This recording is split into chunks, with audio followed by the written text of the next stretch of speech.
Did you know that in the ancient biblical text of the book of Enoch, there's vivid descriptions of multiracial aliens called Anunnaki, who went against God and slept with the daughters of men, and they bore great giant offspring? Enoch, who was the great-grandfather of biblical Noah, also known as Zisudra, recounts Noah being albino with blue eyes, and a son of Enki, the Sumerian water god. Interestingly, the Council of Nicaea in 325 AD chose to exclude this book from the Bible due to its detailed accounts of encounters with alien beings known as the Anunnaki, who interacted with our ancient ancestors. Today, we're going to reveal the complete historical records from the Book of Enoch and the Lost Book of Enki, shedding light on these events from ancient times. Enoch, a righteous and just man favored by the Lord God Enki, described a time before the first great flood. He witnessed extraordinary events, such as being taken up into the sky in a burning disc or chariot, where he saw the earth as a massive sphere, which in modern terms, this could be interpreted as an experience of being on a spaceship, viewing the planet Earth from beyond its atmosphere. During Enoch's time, humanity was peaceful, offering rituals and sacrifices to both their god and gods. Ritually, these gods accepted the offerings and stored them for later use, thus no longer needing to farm or grow their own food on this planet. The humans could do it for them. Enki, a compassionate, wise but lustrous water god, was left in charge of Earth after his brother Enlil was away off planet. He held great affection for human men and also the daughters they produced. This led to him having relations with Lamech's wife, Betanos. Lamech, the grandson of Enoch, was driven and overjoyed to hear the birth of a son from Betanos. Little did he know the great shock that awaited him. The following verse from Book of Enoch 105 reads, "After a time, my son Methuselah took a wife for his son Lamech. She became pregnant by him and brought forth a child, the flesh of which was as white as snow and red as a rose, the hair of whose head was white like wool and long, and whose eyes were beautiful. When he opened them, he illuminated all the house, like the sun. The whole house abounded with light. And when he was taken from the hand of the midwife, opening also his mouth, he spoke to the Lord of righteousness. Then Lamech his father was afraid of him, and flying away came to his own father Methuselah, and said, I have begotten a son, unlike to other children. He is not human, but resembling the offspring of the angels of heaven, is of a different nature from ours, being altogether unlike to us." Enoch's depiction in this passage reveals that Noah, also known as Zisudra, possessed the distinctive trait of being an albino. He bore striking physical resemblances to some of messengers and deities, commonly referred to as the Anunnaki. This uniqueness set him apart from other humans, as the descendants of Adam had a dark skin complexion during this time. A pivotal moment arrived when the secret transgressions of the Lord God Enki, laying and sleeping with earth women, was unveiled to the Anunnaki watchers. A law forbidden by their solemn oaths, even by the Prince of Nibiru. These Anunnaki, who toiled as laborers and watchers of men, became aware of the forbidden birth of Noah, Enki's son. The watchers fueling with feelings of envy, rebellion, and jealousy. The culmination of these emotions led the 200 watchers to defy the orders and decrees of God, namely Anu the father and his son Enki. The 200 watchers, led by Semjaza, took oaths to proceed with their plan to mate with human women. The following chapter 3 of the book Enoch reads, "And it came to pass when the children of men had multiplied that in those days were born unto them beautiful and comely daughters. And the angels, the children of the heaven, saw and lusted after them, and said to one another, Come, let us choose us wives from among the children of men, and beget us children. And Semjaza, who was their leader, said unto them, I fear ye will not indeed agree to do this deed, and I alone shall have to pay the penalty of a great sin. And they all answered him and said, Let us all swear an oath, and all bind ourselves by mutual imprecations, not to abandon this plan, but to do this thing. Then swear they all together, and bound themselves by mutual imprecations upon it. And they were in all 200. who descended down from heaven in the days of Jared on the summit of Mount Hermon. And they called it Mount Hermon because they had sworn and bound themselves by mutual imprecations upon it. The next following passage reads, "And all the others together with them took unto themselves wives, and each chose for himself one. And they began to go in unto them, and to defile themselves with them. And they taught them charms and enchantments, and the cutting of roots, and made them acquainted with plants.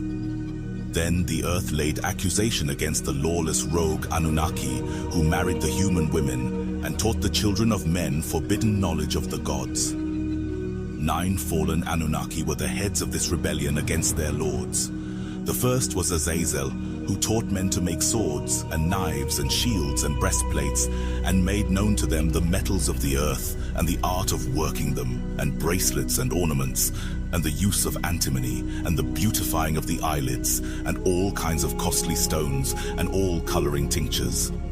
And there arose much godlessness, and they committed fornication, and they were led astray, and became corrupt in all of their ways.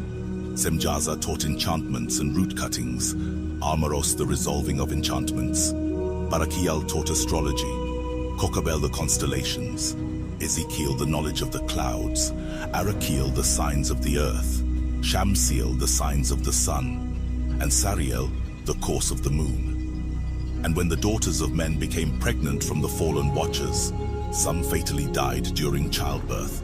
And those who survived bared great giants, whose height was 3,000 ells, around 12 to 32 feet in height, and who then consumed all the acquisitions of men. In this ancient Ethiopian biblical text of Enoch, a verse mentions these giants in Numbers 13:33, which reads, "And there we saw the giants, the sons of Anak, who come of the giants. And we were in our own sight as grasshoppers, and so we were in their sight." The Nephilim's existence disrupted the natural order and brought about violence and corruption on the planet. The still loyal Anunnaki informed Enki, and Enki then ordered the Watchers to be captured and killed. But by this time, their offspring had already spread.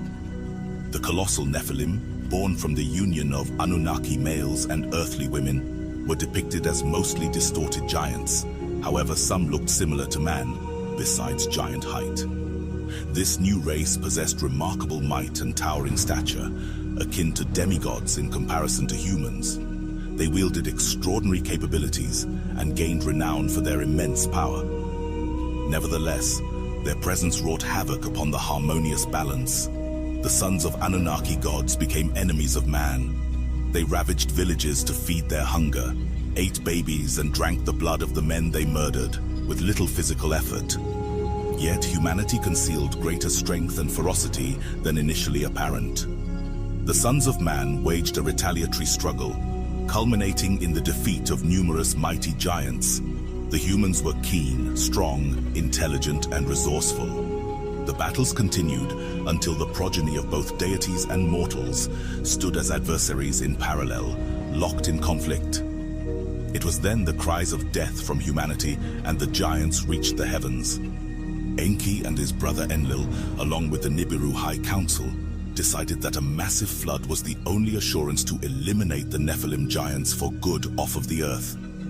They agreed that within 1 week's time, the Great Flood would be initiated by Lord God Enki and Lord God Enlil. However, Enki was conflicted due to his love for his earthly son Noah, known as Zisudra. That very night in his quarters in Adam's calendar, which is modern-day South Africa, Enki had a deep dream vision in which a mystery emissary appears to Enki, and this emissary instructed Enki to save humanity through his son Noah.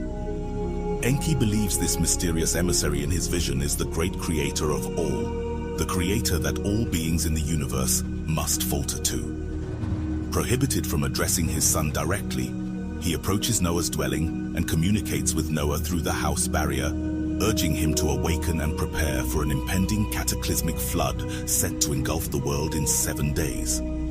Enki then secretly guided Noah to build a submarine-like boat to survive the impending flood and collect and preserve essential DNA samples for restarting life on Earth. The flood was triggered by a technological weapon from Nibiru's mothership initiated by Enki and Enlil themselves. The weapon sent out a beam towards Earth's ice sheet and caught a slip. This resulted in a massive, colossal floods and thousands of earthquakes causing widespread devastation. Noah's Anunnaki-engineered boat eventually settled on Mount Salvation. Enki came to greet him, and in a whirlwind his brother Enlil descended and discovers Enki's duplicity with the oaths to the council by helping his human son survive. Enki then convinced Enlil it was destined by the creator of all who came to him in dream vision. Subsequently, Noah and his family survived, and Earth was revived of life and biologies. The descendants of Noah then went on to rule the new land for generations to come. The story of the Watchers and the Nephilim in the book of Enoch serves as a cautionary truth about the alien Anunnaki Watchers who were fallen angels in Sumerian or biblical text. These otherworldly beings masqueraded as God and fought over the ownership of the earth and its inhabitants. However, in this story, we do see the amazing power and resilience of mankind, and how it is bedded in our genes to surpass these beings known as cosmic engineers, who are not the true creator of the universe, but false gods.